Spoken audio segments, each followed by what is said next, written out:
Bakit sapat na po ang Biblia para doon natin isalig ang ating pananampalataya? Ibig sabihin po nito, sa Bible lang talaga. Ito yung sola scriptura, the Bible alone. Di ba? Sapagkat pag alam mo yung katotohanan na sa Bible lang talaga, doon mo rin malalaman na Jesus alone saves. Correct. Ulitin ko, if you know the truth about yung kasapatan ng Biblia, alam mo rin na higit pa sa kasapatan si Jesus sa'yo.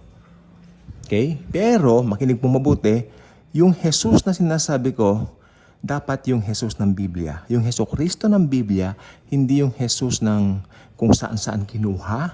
Diba? Tulad nung naglabasan sa, I think kung hindi ako nagkakamali, sa 18 years ago, it was being shown on theaters.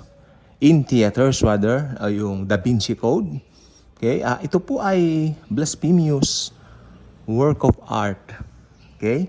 At hindi po maganda ang imahe na ipinoproduce nila doon about Jesus. Okay? I was very young pa noon, bata pa rin po ako noon, pero nakita ko ang daming mga reactions na hindi maganda. Mga Christians nagre-react, nanonood ako noon sa TVN, nagagalit sila. Why? Ganon ang pinayagan, or should I say, pinalabas sa mga sinihan that time. Kaya sabi ko, yung Jesucristo ng Biblia, dapat yun ang kilala natin. Sapagkat si Jesus, makikilala mo lang sa Biblia, wala nang iba pa. Of course, sinusuportahan ng mga historical books ang kanyang existence. Hindi po idinideny ng history o ng siyensya o ng secular world ang pag-exist ni Jesus sa mundo.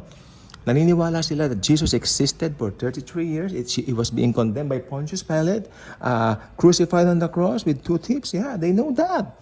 Alam din nila na matay siya inilibing. Pero, dito po nagkaiba, dito nasira. Ito yung malaking kaibahan ng mundo at sa ating mga born-again Christians. Ano yun? Hindi sila naniniwala na si Jesus ay nagbangon mula sa mga patay. Amen? Tandaan po ninyo. Ang Bible lang po ang nagsasabi. Ang salita ng Diyos po ang nagsasabi at naghahayag, Jesus rose from the dead after 3 days. Amen? At sapat na po yan para paniwalaan po natin.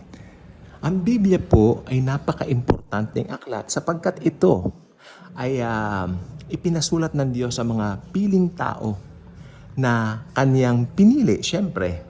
At mga propeta, may mga fishermen, no? May mga ordinaryong mga tao nung una, tapos biglang gagamitin pala sila like Joel, mga ganyan, si Haggai, 'di ba? Itong si Nehemiah, itong si Ezra, sino pa? 'Di ba? Maging ang isang reyna, ang isang dukhang babae ginamit din po siya, itong si Reyna Esther, 'di ba? Ano pa? Marami pa. Siyempre si Moises, ayan ang nag-authorize, o siya say, ang nag-author ng Pentateuch. 5 books po yun ng mga Hebrew Bible. No? So ito pong sinasabi ko pong ito sa inyo ay sapat na po para malaman natin na ang Diyos ay gumagamit ng mga tao. Okay? Matakot ka pag Diyos mismo ang sumulat dahil hindi ka makakatingin sa mukha ng Diyos ng harap-harapan dahil mamamatay ka talaga. Okay? Kaya gumamit siya ng tao in order for this very sacred book. Kaya ang Bible po, ibig sabihin po niyan, sa wikang Latin, Biblion. Ibig sabihin, kalipulan ng mga libro, kalipulan ng mga aklat. At hindi lang po yan, ang process po niya napakahaba.